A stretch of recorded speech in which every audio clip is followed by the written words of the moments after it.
Wide World Special. This is Dealey Plaza in Dallas. On the 22nd day of November 1963, the President of the United States, 46-year-old John Fitzgerald Kennedy, was riding in an open limousine that was leading a motorcade heading down Elm Street, going in that direction.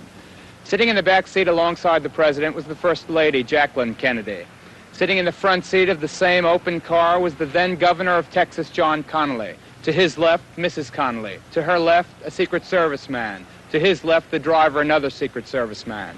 As they came down the street in the open car, they waved to the crowds on both sides of Elm.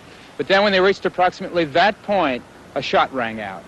We had been with the President and Mrs. Kennedy through the tour. It had been such a wonderful tour. And when we arrived in Dallas and the long motorcade, the people couldn't have been friendlier. The crowds couldn't have been more wonderful, more generous in their reaction to the President. And I just had such a good feeling about the way they had received him in this city. I had just turned around and said to him, "You can't say Dallas doesn't love you, Mr. President." That was it. In all, at least 3 shots were fired. According to the Warren Commission, all 3 shots came from the rifle of a lone assassin, Lee Harvey Oswald, a communist activist who'd set himself up in a sniper's nest on the 6th floor of that building. It used to be called the Texas School Book Depository. Watch this program and then you decide for yourself whether you think Lee Harvey Oswald was acting alone.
Good Night America, a second-generation TV news magazine. Tonight we devote our entire show to a discussion of the assassination of President John F. Kennedy, an historic event which shook the nation 11 years ago that still causes heated debate today.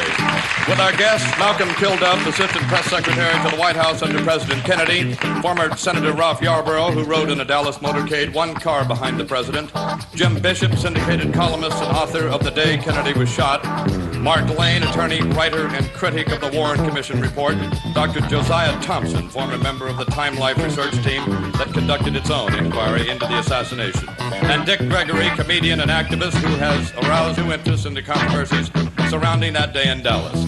I'm Don Imus, and now, ladies and gentlemen, please welcome the anchorman of Good Night America, Geraldo Rivera.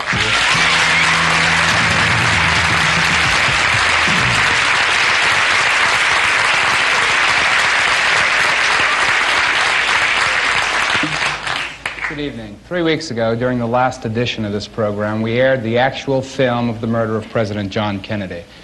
Seeing that film for the first time on network television had a tremendous impact, not only on all of us connected with Good Night America, but evidently with a lot of you as well. Over the last 3 weeks, we've had thousands of letters and phone calls from people all across the country, people who wanted to know more about the assassination, people like us who wanted to know if it were more than we were told it was. Tonight we're devoting the entire program to a comprehensive review of the findings of the Warren Commission. During the course of this evening, we're going to be speaking both with people who support and who oppose its conclusions. We start at the horrible centerpiece of this 11-and-a-half-year-old controversy, the tape of our last program, and the film of the execution of the President of the United States. I'm telling you right straight out that if you are at all sensitive, if you're at all queasy, then don't watch this film. Just put on the late night movie, because this is very heavy. It's the film shot by the Dallas dress manufacturer Abraham Zapruder, and it's the execution of President Kennedy. And Bob and Dick, would you please narrate what we're seeing as we show this film? This is commercial footage leading into Dealey Plaza. This is the car on Main Street. So this film was taken by actual newsmen. This was spliced together with the Abraham Zapruder film. Yes. All right, so this is the beginning of the motorcade. Okay, what you're seeing now is in slow motion so that you can grasp what is happening. This is a film taken by Marie Muchmore that leads into the Zapruder film. It's for time continuity. The president is waving to the crowd here. And Jacqueline Kennedy, of course, is sitting alongside him in the open car. Right. This is from Orville Nix's film. This is originally 8mm footage. And they're heading now toward Elm Street. They're on Houston Street now. They're going to make a left-hand turn. It's on the corner where they're going to make the turn there that the book depository was. Now, this is the Zapruder film. Okay, so the cars are coming along now into Dealey Plaza? Yes, these are the lead motorcycles of the motorcade. All right, now with the president and Mrs. Kennedy is also Governor Connolly. Right. Now, before he goes behind the sign, the president is waving to the crowd. When he comes out from behind the sign, he is shot. Then Governor Connolly is shot. He's already been hit. He's already been hit. And now?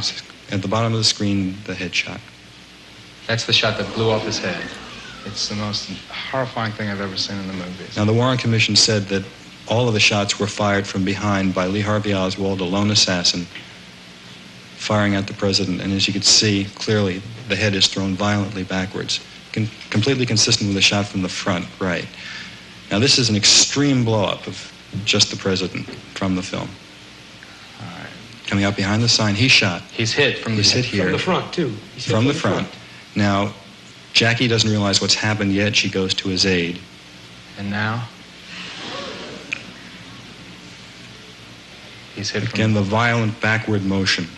Totally consistent with 80% of the witnesses, which said the shot came from the grassy knoll in front and to the right. It's interesting to note how many people is running towards where most folks thought the shots came from. The head goes backwards in the next film from the other side of the street. Oh, God, that's awful. I still think it's the most upsetting thing I've ever seen. Within an hour after John Kennedy had been so brutally murdered, the Dallas police arrested Lee Harvey Oswald. Henry Wade, the district attorney of Dallas, was satisfied that the case against Oswald was indisputable. The circumstantial evidence was so overwhelming that D.A. Wade could, with great confidence, tell the press, "I've sent men to the electric chair with less evidence." But in the shadows of the basement of the Dallas police headquarters, just 48 hours after Oswald had been arrested, something happened. ABC's Bill Lord was explaining how they were going to transfer Oswald to the Dallas County Jail. If all goes according to schedule today, Oswald will be transferred from the city jail to the county jail, which is across town. And he will be transferred in an elevator. This elevator that shuttles between the 5th floor, which is the city jail, and the basement. And when he gets to the basement, he will be placed in the sheriff's car and driven to the county jail. Can you? Can't tell yet. Hey, officer! Officer! Yeah, he's got to be here. There he is. There he is. Here he comes.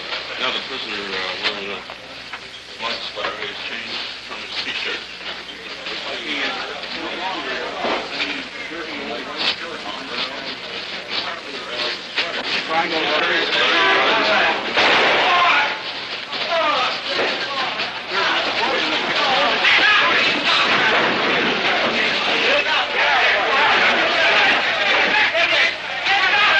This I did not see, but these are the reports. There is someone down on the floor. A detective put his hand up on his forehead, shaking it. Oh, no, this has happened. No matter how detailed and ironclad the case was of the people against Lee Harvey Oswald, and then no matter how convincing the official explanation was of what had happened, the prime suspect, the only suspect, had been silenced forever. Oswald had been killed, and he died without ever having confessed his crime. Because of what Jack Ruby did on the 24th of November, the story of President Kennedy's assassination will always be clouded in doubt, uncertain, and suspect. This is a 6.5 millimeter Mannlicher Carcano rifle. It has a 4-power scope, and it's precisely the same type of weapon allegedly used by Lee Harvey Oswald to kill President Kennedy. Oswald sent away for it. He purchased the weapon that killed the president for $21.45. More on the story of this rifle, and on the killing of the killer when we come back. Josiah Thompson is a professor of philosophy at Haverford College. In 1966, he worked on the independent time-life inquiry into the circumstances surrounding the death of the president. That research ultimately resulted in a comprehensive and highly technical rebuttal of the Warren Commission report. It's called, as you can see, I hope, 6 Seconds in Dallas. Professor Thompson, welcome. Thank you. After your intensive investigation, what to you is the severest weakness to the Warren Commission findings that Lee Harvey Oswald was the lone assassin? The severest weakness lies at the very center of the Warren Commission case. The Warren Commission concluded that one bullet hit both Governor Connally and President Kennedy simultaneously.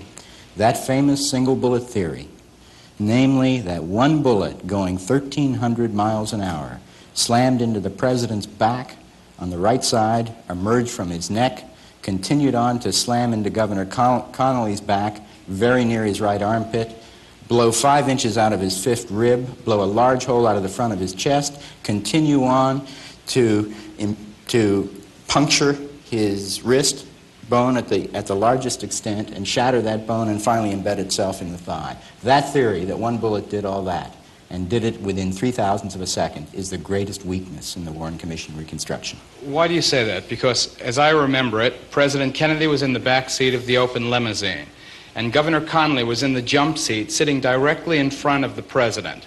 Bullets traveling at 1,300 miles an hour, that much velocity, can easily go through one human and through a second human. Why do you say that it's improbable or impossible? Well, first off, because every witness in Dealey Plaza who spoke to the question as to which bullet hit the governor said that it occurred after the president was hit, that he was hit by a separate shot, and that, as you know, is Governor Connally's opinion. But most importantly is this film, this crucial Zapruder film, because on that we can actually see a separate hit on Governor Connally at least 3/4 of a second after the president is already reacting to a bullet hit. All right, let's take a look at some of the individual frames from that film and make your point when you see them. All right. Now, the first frame that we have here is Zapruder frame 183. The car has not yet gotten behind the sign, hiding it from the camera. Okay. If we move in close now, I think we can see the president uninjured, Governor Connally uninjured, the president waving to the crowds on his right. President Kennedy is here obviously reacting to a bullet hit. His arms are upraised, his fists are clenched. But now let's look at Governor Connally. Let's move in close on Governor Connally. Here we see he appears quite composed. He's holding his Stetson upside down in his right wrist, a wrist which, according to the commission, has already been shattered by a bullet. He appears quite composed. It is his belief at this point that he hasn't been hit. So the president has been wounded. The governor apparently has not yet been. Has not, and that's crucial. Let's go on now. Here we have Zapruder frame 237. Now at this point, if we move in close, I think, on the governor, we can see that his mouth is open. He said that just when he was hit, and his wife said just before he was hit, he was yelling, "Oh, no, no, no." I think he's yelling that just now.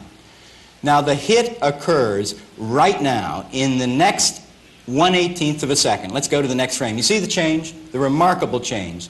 His shoulder has been driven down by the impact of the bullet. His cheeks have been puffed as the air has been forced up through the epiglottis, expanding the cheeks, and his hair has been mussed.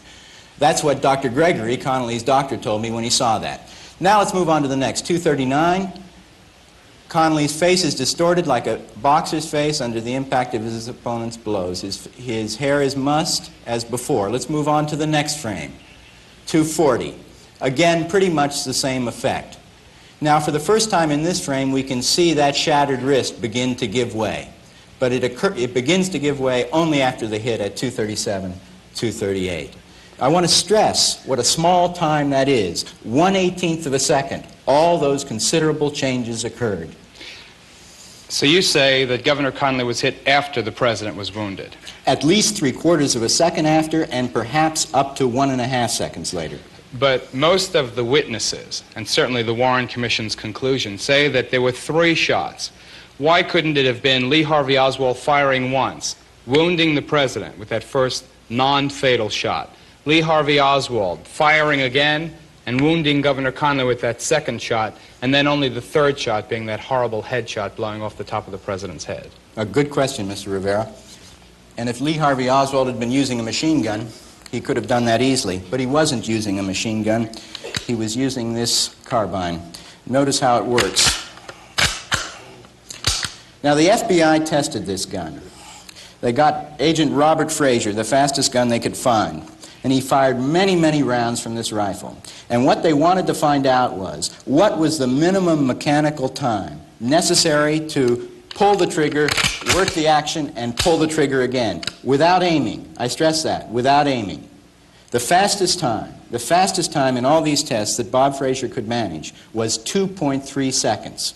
Now, we're dealing with 2 hits within at least, at maximum, 1.5 seconds. So you're saying that the time that passed between the time the president was wounded and the time the governor was wounded was just too short for Oswald to get off 2 shots? Exactly. That sounds convincing to me. But first, I think it's instructive and interesting to see that Governor Connally agrees that he and the president were not hit simultaneously. We have a film clip from a press conference the governor had, and we'll show it now. That the first shot that was fired hit the president. The second shot that was fired hit me. The third shot that was fired hit the president. But I know I wasn't hit with the first shot. And then I was hit. And I know I wasn't hit with the third shot. That much I'm absolutely sure of. Let's assume for a second, as the Warren Commission evidently did, that the governor was wrong.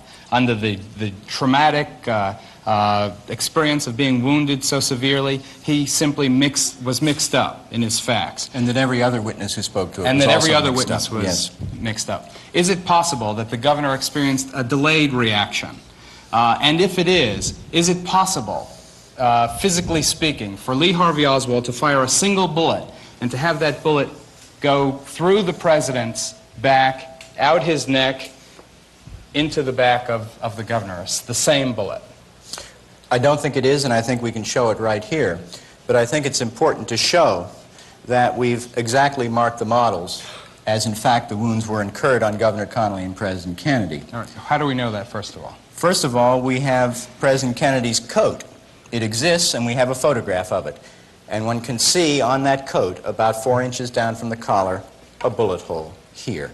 We also have his shirt, and that also shows a bullet hole in the same position.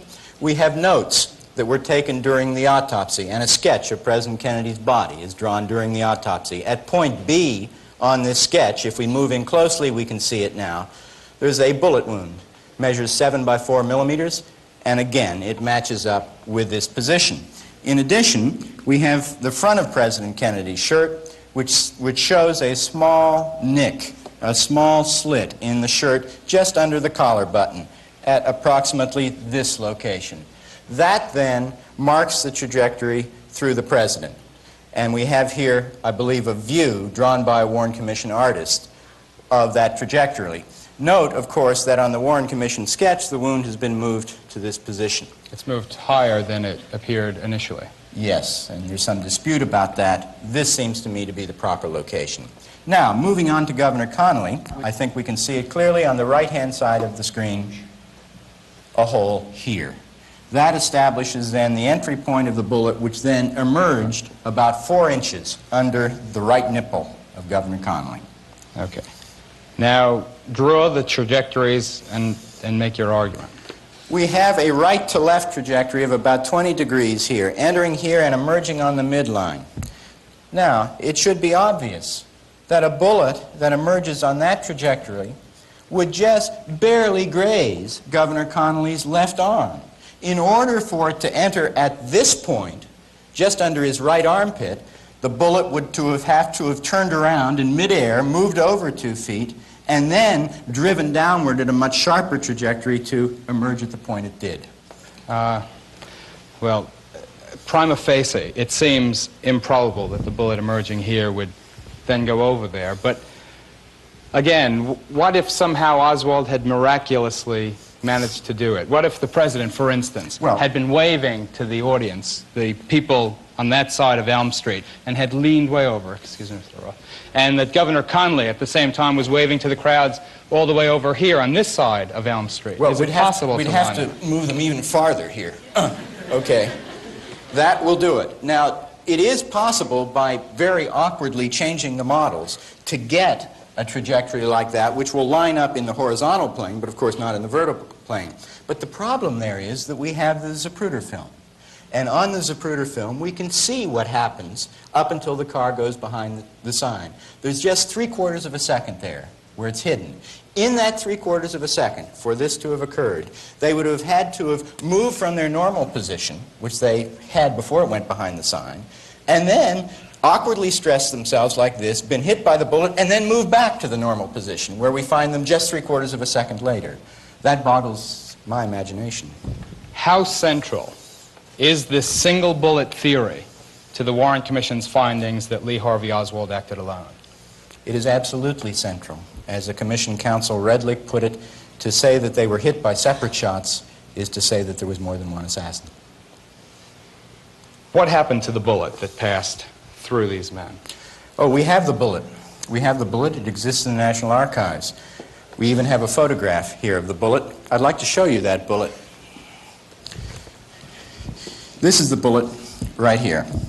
Notice the rifling grooves. Right. It appears basically undamaged. The end is a bit squeezed, a bit of lead extruding from the end. Now, this is the actual bullet that the Warren Commission offered as its exhibit, as the bullet that passed through both the president and the governor. This bullet went through President Kennedy, hit Governor Connally, blasted 5 inches out of his 5th rib, continued on to shatter his radius and embed itself in his thigh, according to the Warren Commission. It doesn't look like it's been damaged by the passage. It looks like a virtually perfect bullet. Now, here are 3 bullets. The bullet we just looked at is in the center. This is the actual bullet that they found. That's the actual bullet, the bullet that was supposed to have done all this.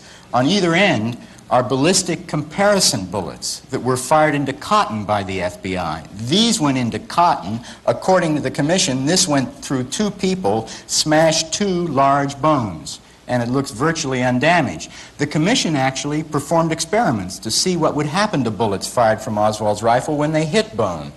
That's a bullet fired from Oswald's rifle that was fired into a corpse's wrist, grossly deformed as one would expect. All these bullets that hit anything were grossly deformed, and yet this bullet allegedly went through 2 people and smashed 2 large bones, and I submit that that's just profoundly improbable. Is that your conclusion, then? Not only my conclusion, but I think the conclusion of any forensic expert who has looked at these bullets and looked at the case. Okay. We'll talk to people, of course, who are of the opposing point of view later on in the program. Dr. Thompson, thank you for coming on. Thank you very much. We'll be right back. On November 22nd, 1963, the sad duty of informing America that the president had been shot and killed fell on the shoulders of Malcolm KIlduff, the assistant White House press secretary, who was ironically acting as head press secretary on that Dallas trip because Pierre Salinger was flying to Japan. KIlduff later served under President Johnson, and he's now doing public relations work in Washington, D.C.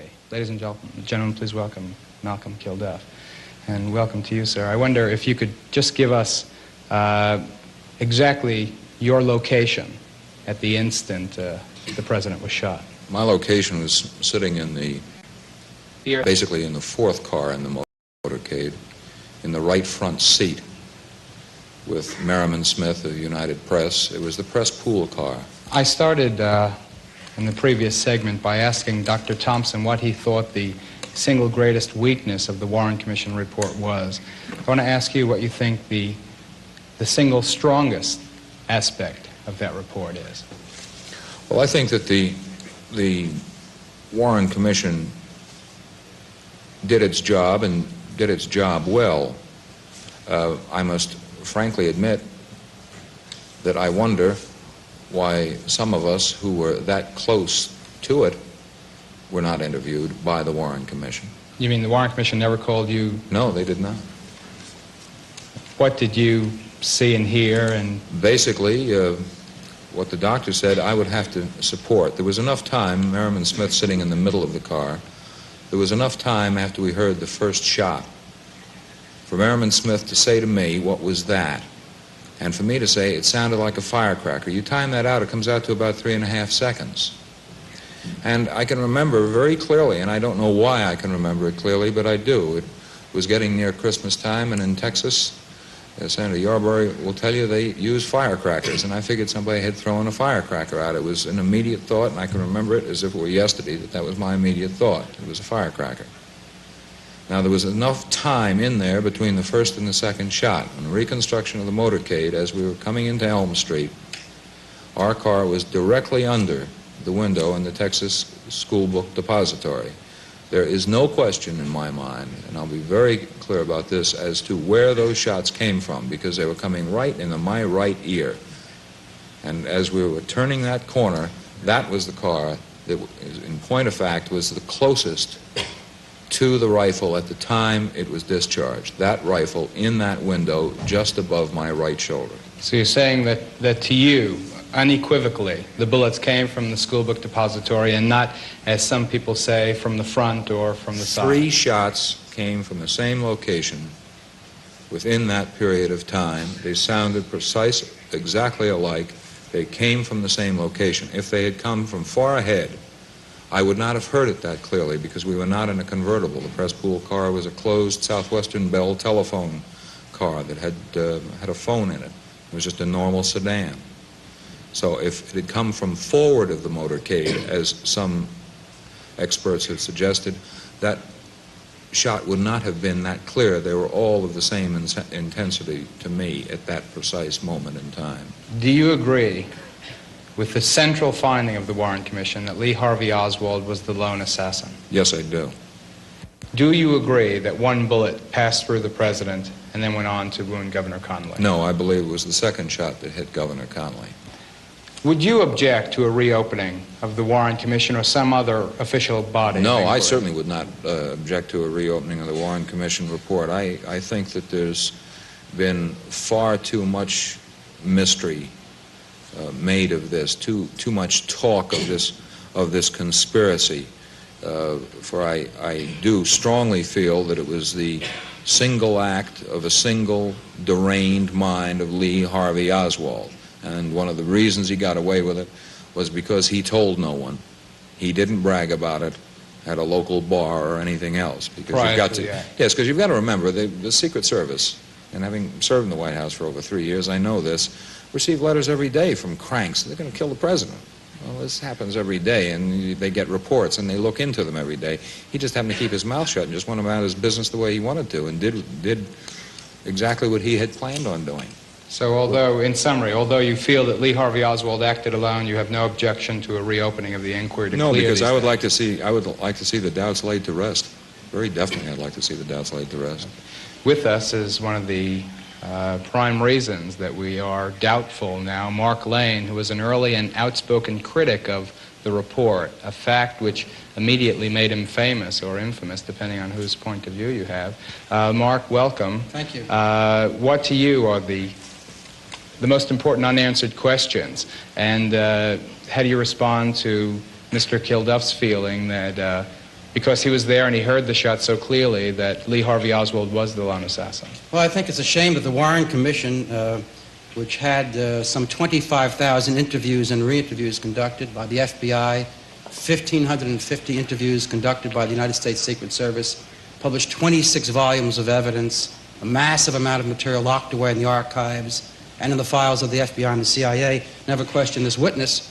One wonders how they filled up their volumes. I'll give you an example. What they thought more relevant than Mr. KIlduff's testimony was the dental chart showing the condition of Jack Ruby's mother's teeth in 1938, which they published in full in volume 18, which I suggest would not have been relevant had it been charged that Ruby bit Oswald to death.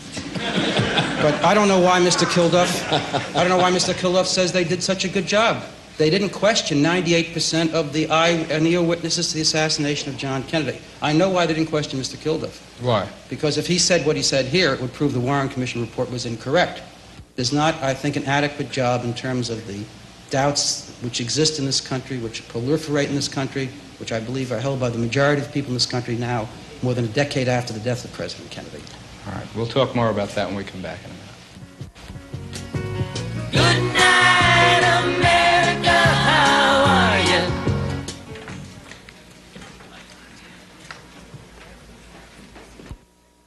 Bishop began his 45-year career in journalism as a copy boy for the New York News. He advanced through the ranks as a reporter, rewrite man, feature writer, magazine editor, and author of dozens of books, including this one. It's called The Day Kennedy Was Shot. Today, Mr. Bishop is a syndicated columnist and contributed to many national magazines, and he's here tonight as one of the Warren Commission's staunchest defenders. Mr. Bishop, welcome. Thank you, sir.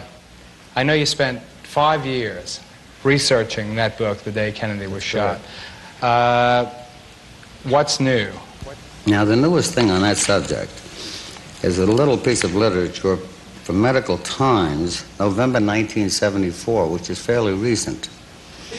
And I don't know whether you can pick this up on a camera, but it tells about the Kennedy-Connolly one-bullet theory. Right, the single bullet theory. And the men who were assigned to go to Bethesda first, before they went to the National Archives, managed, it seems here, to see the X-rays that Mark Lane and I have been talking about for years and trying to get the government to show to the world. Right. I should make that point that the autopsy of the president, which would really be the definitive evidence as to many of these theories, has been not generally available. Either the X-rays or the autopsy. As you know, who was the Army forensic medical expert, was the man who presided that night in Bethesda over this thing. And the Gawler brothers were the funeral directors, and I interviewed them on each shot, type of shot, where it was, where they had to patch up the president's head, even where they found the hair to match his hair. And I just want you to, I saw your reconstruction with two men sitting in chairs, one behind the other, and I want you to read this from the mouth of Governor Connolly. Quote, and this is part of this Medical Times. We had just made the turn. Well, when I heard what I thought was a shot, I heard this noise, which I immediately took to be a rifle shot. I instinctively turned to my right because the sound appeared to come from over my right shoulder. So I turned to look over my right shoulder, and I saw nothing unusual except just people in the crowd. But I did not catch the president in the corner of my eye, and I was interested because once I heard the shot in my own mind, I identified it as a rifle shot. The only thought that crossed my mind was that this is an assassination attempt. So I looked, failing to see him. I was turning to look back over my left shoulder into the back seat, this way. But I never got that far in my turn. I got about in the position I am in now, facing you, looking a little bit to the left of center, and then I felt like someone had hit me in the back. Now, this is entirely consistent with the one-bullet theory through the strap muscles below the neck and adjoining the shoulder, and the tumbling action is attested to in the medical report that the wound found in the back of the president's neck was perfectly round, but the one found in Governor Connolly's chest was elongated, which means that the bullet, instead of flying straight, had hit some obstruction and started to tumble. And in its tumbling action, it caught the governor this way, lengthwise. As a matter of fact, by the time it splintered through the rib cage, and Connolly's hand was like this as he tried to look back, it went into his wrist and then into his thigh. And in each case, it was a tumbling motion. This is why the bullet was found probably on the stretcher or fallen off the stretcher when he was taken to Parkland Memorial Hospital. This also accounts for the very slight, almost abrasive wound in the thigh. If you're hit by a bullet, you're not going to end up with a very slight abrasion. It's going to be a fairly good one. And the shattered wrist. These could all be accomplished by this particular rifle, which had a muzzle velocity of 1,905 feet per second. We do not use carbines of that strength in the United States Army. I have two questions. Yes. The first one concerns the apparently delayed reaction of the governor with a rifle that you say has a muzzle velocity that fast. Wouldn't the governor respond on the film instantaneously to that shot? If it were the same shot. No one responds instantaneously to a shot unless a strong nerve has been hit and it's a reflex action. Why is the president reacting seemingly instantaneously? His hands are going up, his fists are clenched. He looks very obviously like a man who's been hit, when the governor doesn't react until at least 3/4 of a second later. And yet, now you're talking about reaction time. You must concede this, that when the president heard that first shot, we will never know, but we may assume that he thought it was a shot. Because 3 weeks before, I was in the White House with him, doing the final interview on a book called A Day in the Life of President Kennedy, and he brought up the subject of assassinations. I didn't. And he said that he subscribed to what Lincoln believed in, and that is if there's anyone high enough and he has a gun, Jim, there's no way they can protect you. He can get you. Now, if he believed this, and if he heard what he thought was a sharp retort and he was waving to people, wouldn't it be almost instinctive that he would go like this? And also, isn't it quite possible that Connolly was a little bit slower in turning to the right because he heard the sound coming from that direction? Well, basically what we have, I think, is that the witnesses are wrong, the film is wrong, the forensic evidence is wrong, and the ballistics are This wrong. is the forensic evidence. Well, Dr. Cyril Wecht is a forensic pathologist, and he'll be here. I don't really want to go into the forensic evidence, although I'd like to. So what's your summary, Jim? My summary is that the Warren Commission was correct.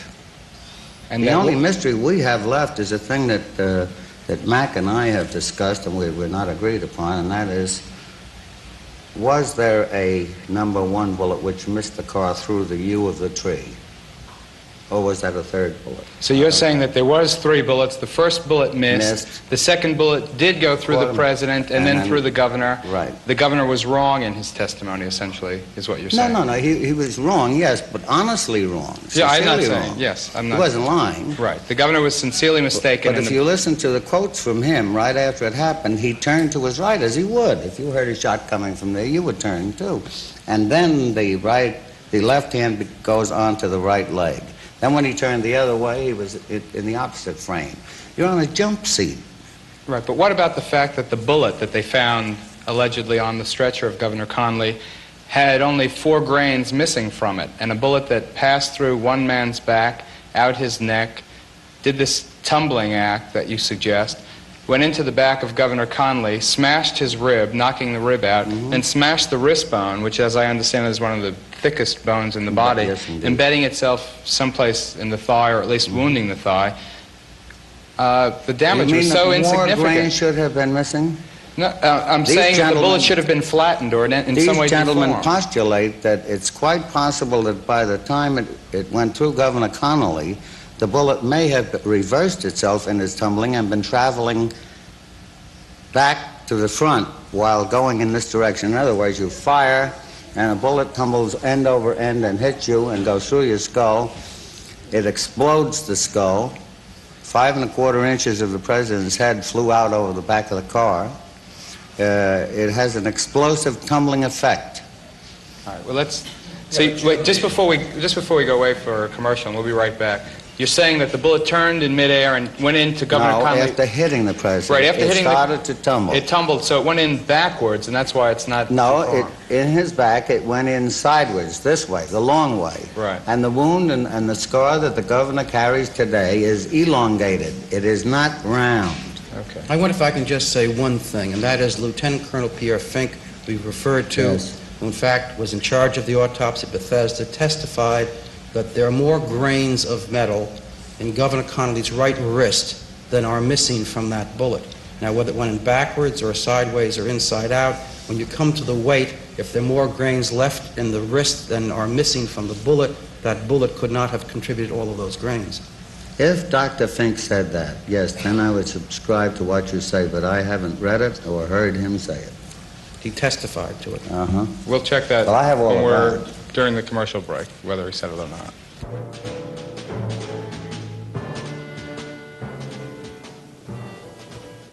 As we were leaving, you said that there were more grains of lead found in the governor's wrist than could have come from that bullet, they say. I said Did all that Lieutenant damage. Colonel Pierre Fink testified to that. This is Volume 2 of the Warren Commission's evidence, page 382.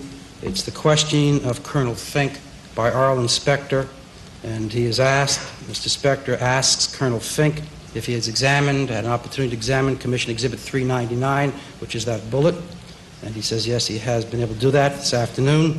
And then he's asked if, and could it have been the bullet which inflicted the wound on Governor Connolly's right wrist? Answer by Colonel Fink, no, for the reason that there are too many fragments described in that wrist. This is a report of government-sponsored panel of forensic pathologists, Dr. William H. Corns, Dr. Russell S. Fisher, Dr. Russell H. Morgan, radiologist, and Dr. Alan R. Moritz, National Archives, Washington, D.C., 1968.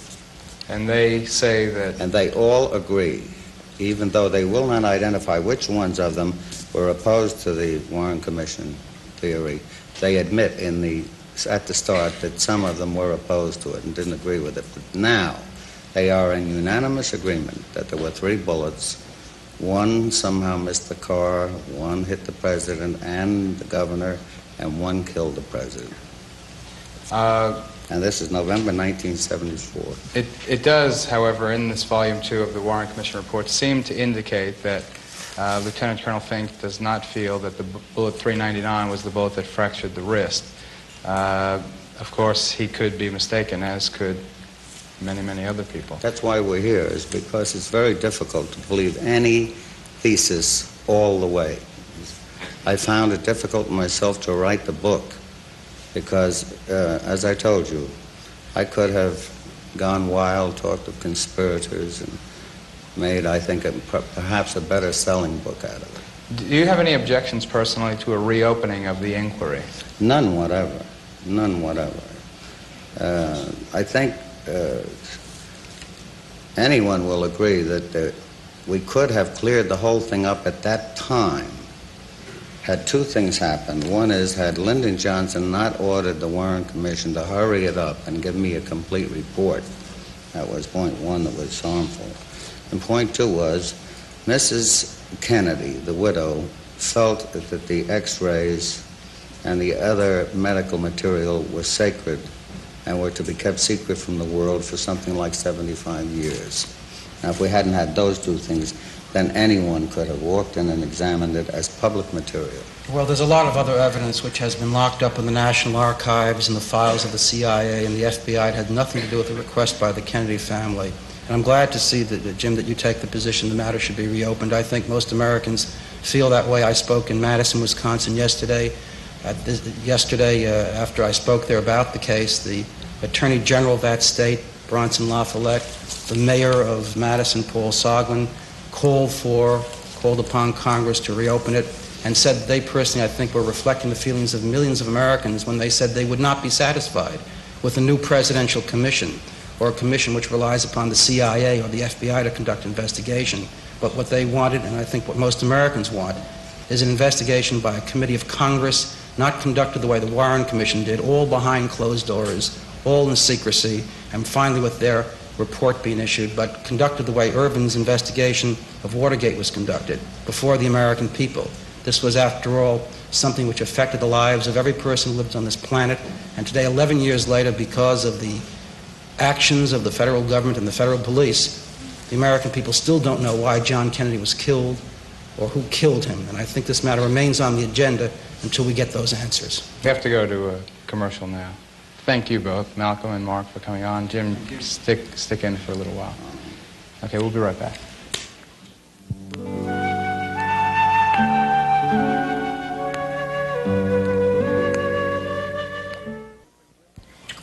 We've been joined by Dr. Cyril Wecht, who's a certified forensic pathologist. He's the coroner of the city of Pittsburgh and Allegheny County.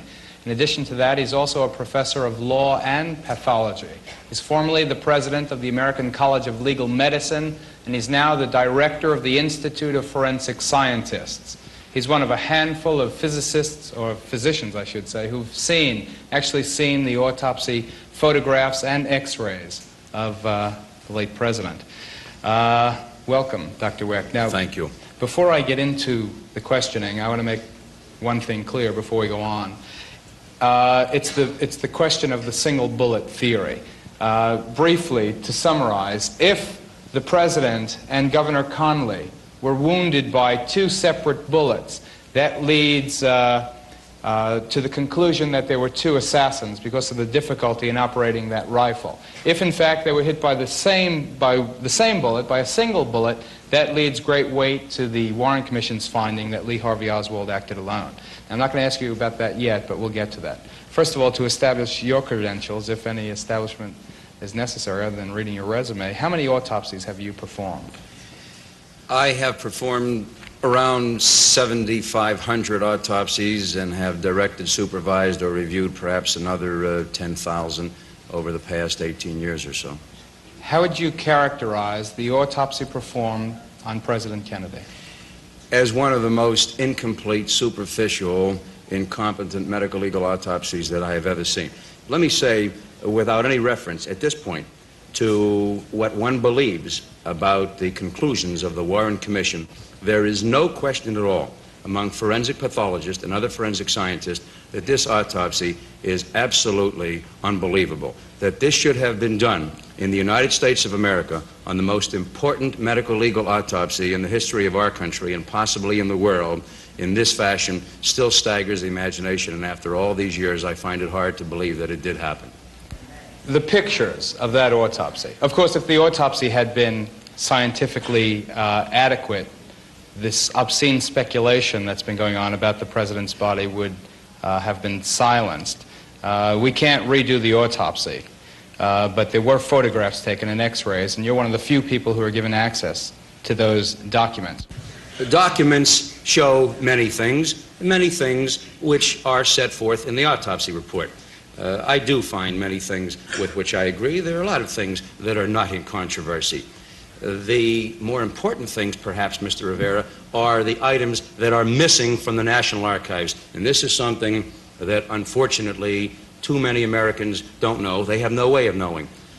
The president's brain was not buried with the body. It was quite properly saved, placed in formalin to be fixed, so that it could be examined 2 weeks later. You see, in the fresh, traumatized state, it would literally fall apart in your hands, and you could not trace the tracks of the bullets or bullet fragments. You fix it in formalin, and then you go back 2 weeks later, and you serially section it, and then you get a classic demonstration of the pathways of a bullet or bullet fragments. On December 7th, 1963, the pathologist did go back to the brain, and it is so listed in a supplemental report in the 26-volume set.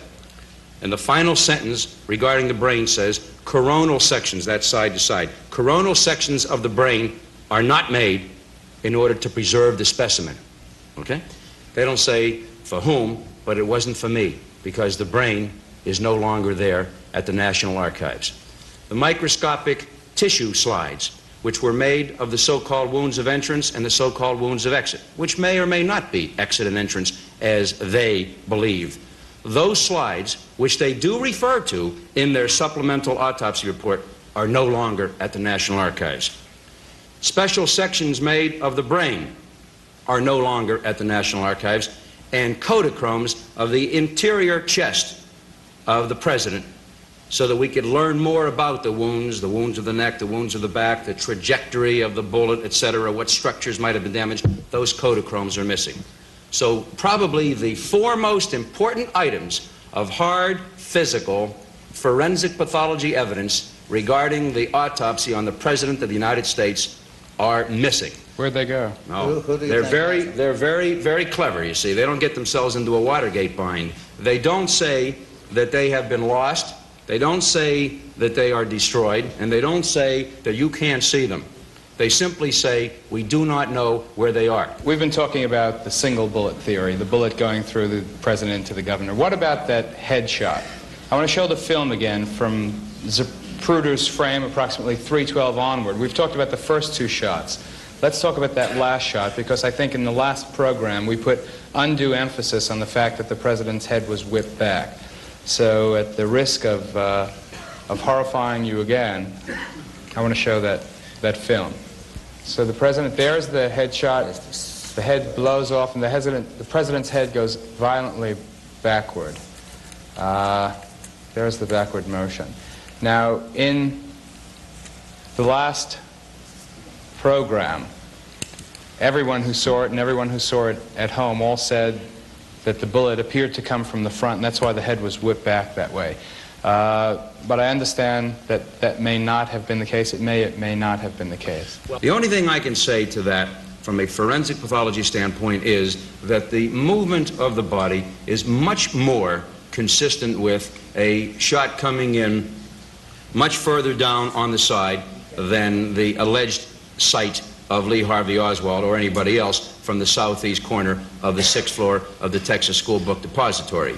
I cannot, however, say that it is a physical impossibility for that shot to have been fired from the rear. But it still could have come from the rear. Yes, it is a possibility that I certainly would not rule out and cannot rule out. Okay, so I think that opponents of the Warren Commission really do have to rest their case on the single bullet theory. Well, there are some other things. May I point these out? They're very important. We don't have a lot more time. What could be better for the government? What could be better for Mr. David Bellin and Mr. Arlen Specter and Mr. KIlduff and Mr. Bishop than to get these pieces of scientific evidence released? Let's get in top-flight forensic scientists, men of the finest reputation. Get them to review and analyze these things. Get the brain, get the slides, privately, not for the front cover of Time magazine or to show on a television program, but done in a very precise scientific fashion. Let's see what the hard physical evidence points out. Mr. KIlduff said before that 11 years have gone by and it's too late to do anything. No, you see, Mr. KIlduff means well, but he doesn't have the training in forensic sciences. The evidence of neutron activation analysis, spectrographic analysis, looking at microscopic size under the microscope, it could be 110 years old, and we can still learn things from it. Let's all of us join together, get this physical evidence, and then we'll see where we are. I know today 2 people shot the President and Governor Connally on November 22nd, 1963, because under the single bullet theory alone, having destroyed it, we arrive inevitably, inexorably, and irrefutably to the conclusion that 2 human beings did the shooting on that day. Okay, thank you. Thank you. Mr. Bishop, thank you for being here, and Dr. Wecht, thank you. I'm very grateful to be in good company. Well.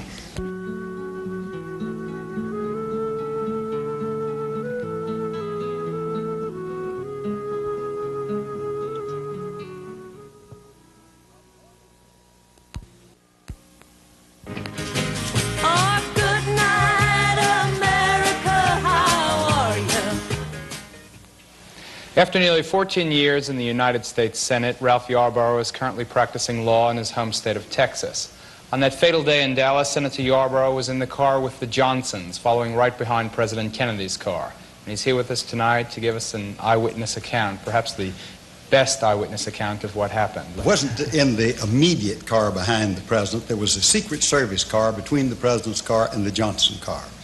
And we had proceeded westward on Main Street, and between very tall buildings, enthusiastic crowds on each side. I would look up in the high-rise buildings, some of the same enthusiasm, but some of the looks in the high-rise buildings were definitely hostile. And I began to worry before we got to the end of Main Street, out past the courthouse, thought of how easy it'd be for some kook or nut to drop a flower pot in the president's car with the president, Miss Kennedy. So when we got to the end of Main Street, past the courthouse with the open greensward before us leading down to the underpass, I felt a great sigh of relief. But then we turned northward on Houston and went a block, and then you had to do almost a U-turn to get around on Elm, and everything slowed up. And as we started down Elm Street at a very, very slow pace, I heard a rifle shot. And then after 3 seconds measured this way rather than by a clock, 1, 2, 3, there was a second blast. And then about 1 and 1.5 to 2, a third blast. Well, with the first blast, the immediate thought that went through my mind, that's a rifle shot. Well, I've hunted a lot all my life, and in the infantry with the 97th Infantry Division in World War II, I qualified with carbines, rifles, pistols, bazookas, and machine guns. I've fired guns a lot. After the first shot, though, I was puzzled. Now, I didn't consciously think this out. In an emergency like that, you don't have time to stop and think. Thoughts take over.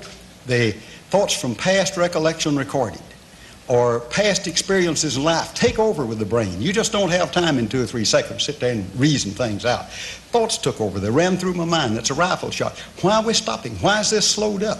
What's happened here? And then I smelled gunpowder, and I thought, well, could I be mistaken about that being a rifle shot? Because normally if you're firing a rifle, you don't smell gunpowder unless you're shooting something upwind and it blows it back in your face. And I didn't understand smelling gunpowder. And then after the second shot, briefly after that, they took off. But the motorcade did not take off till about the time the third shot was fired. A period of at least 5, 6, 7. About 5 seconds. In retrospect, it looks to me like something you go back to the ancient Greek, the fates of great Greek tragedy. Here's President Kennedy. That first shot would topple the normal man over, I believe, from my experience in life and seeing wounded men in the battlefield. And it would have toppled a man over. It didn't topple him. Why? He had that corset on. I've been in President Kennedy's dressing room and saw that corset strapped way up here when he was dressing, while he was president. And here was a corset from that back illness and injury held him up till an assassin could kill him. And the car stopped. Everything went wrong. Nothing went right. It looked like all the fates were against him that day. What about the finding of the commission that Oswald was the lone assassin? When I wrote them, you see, they came over then, a couple of fellows, to see me sometime after that, and they walked in like they were a couple of deputy sheriffs, and I was a bank robber. They caught me walking out. What do you got to say about this? I didn't like the attitude. As a senator, I felt insulted. And they went off and wrote up something, brought it back for me to sign that I refused to sign. I threw it in the drawer and let it lie there for weeks. And they had on the last sentence on there to swear to it. This is all I know about the assassination. They wanted me to sign this thing, then say this is all I know. Of course, I would never have signed it. Finally, after some weeks went by, they began to bug me, you're holding this up, you're holding this up, and demanding that I sign a report. So I typed one up myself and put basically what I've told you about how the cars didn't take off, and I said in there, I don't want to hurt anyone's feelings, but for the protection of future presidents, they should be trained to take off when there's a shot fired. And I sent that over, and that's dated July the 10th, 1964, after the assassination. To my surprise, when the volumes were finally printed and came out, I was surprised at how many people down at the White House didn't file their affidavits till after the date after that of mine, the 10th of July, waited to see what I was going to say before they'd file theirs. I began to lose confidence then. That's further eroded with time. About 2 weeks ago in Texas, I stated I thought there should be another investigation, not reopen the same commission, but another investigation. Some people say it will be terrible on the Kennedys. It will. But that family has already laid 3 or 4 gifted brothers as on the altar of their country as human sacrifices. I think we owe it to our 213 million people, to them and to the world, to dig wherever the facts will lead us. I have no special theory of what happened, but I think we should go wherever the facts lead us and find out what they are and enter this with no predetermined conclusion as to how it happened, who encouraged it, or what happened. Thank you. Thank you. We'll be right back.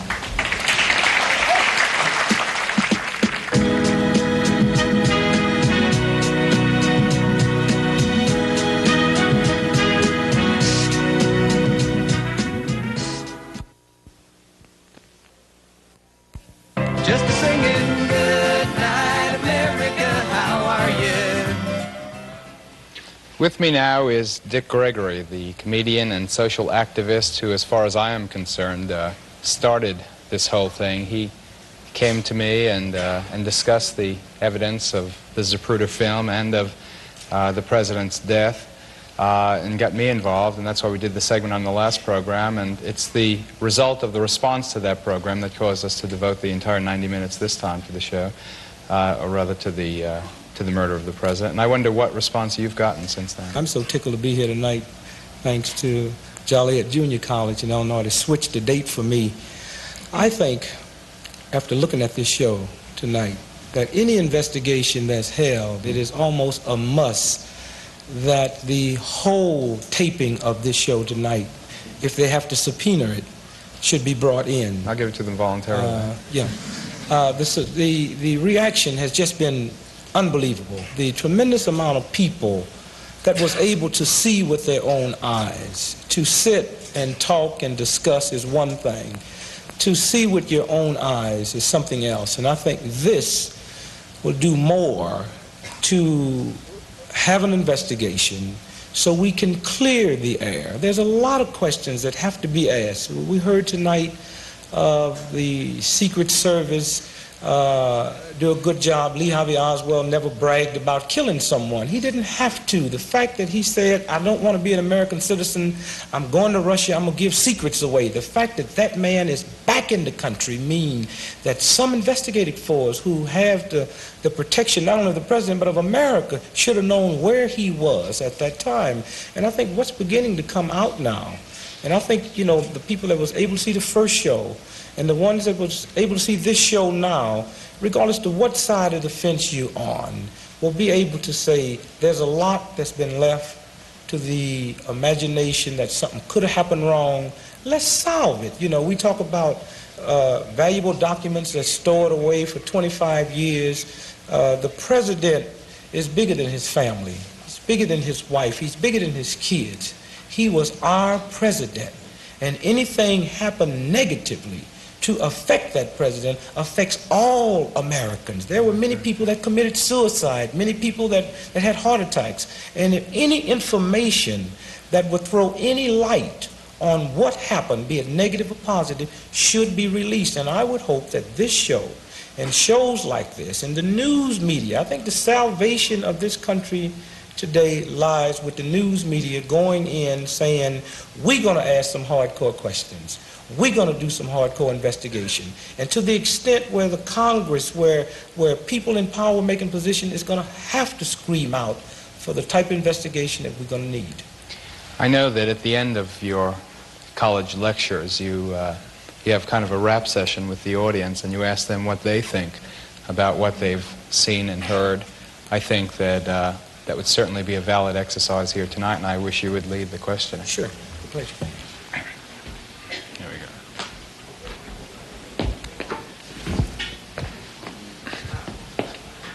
go. I sincerely hope that we haven't, that by our questions and the tone of our questions, we're not making people who might support the Warren Commission afraid to raise their hands. I want to know how many people here feel that Lee Harvey Oswald, and please answer honestly, was the lone assassin. Okay. Three people. How many people feel that Lee Harvey Oswald was acting in concert with at least one other person? Okay. How many people feel that Lee Harvey Oswald was a participant in a grand conspiracy, grand only in its scope and dimension? Does anyone here feel that he wasn't involved? One. I have one final question, really, and I think it's the key question. How many people here would like to see this case reopened? How many people would not like to see it reopened? One. I think that that's the central point. Dick, thank you for coming. Thank you, brother. So much. Peace be with you. We'll be right back.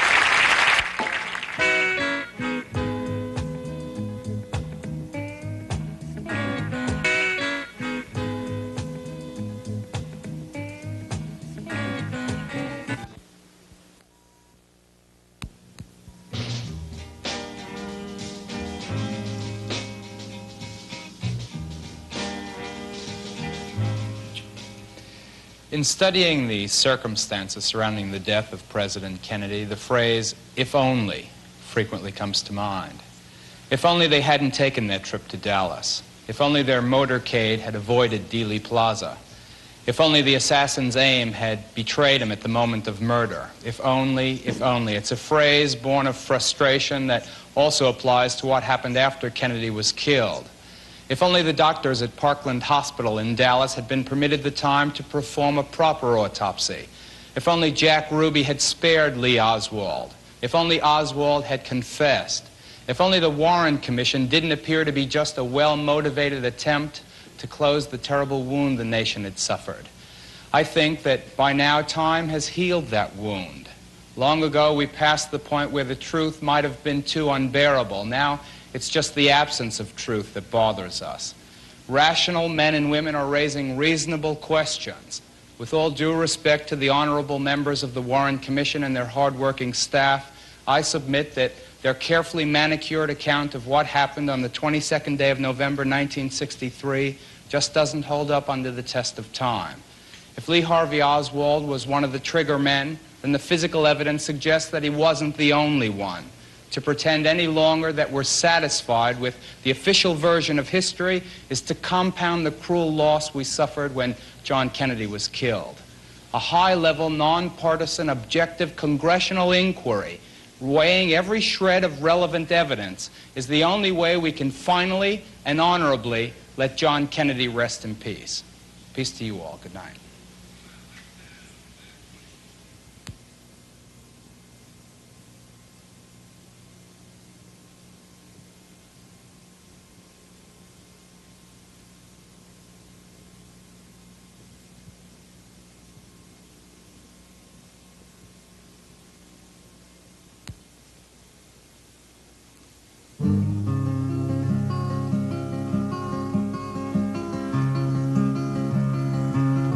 I still can see him smiling there and waving at the crowd as he drove through the music of the band, and never even knowing no more time would be allowed, not for the president and not for the man. That was the president and that was the man.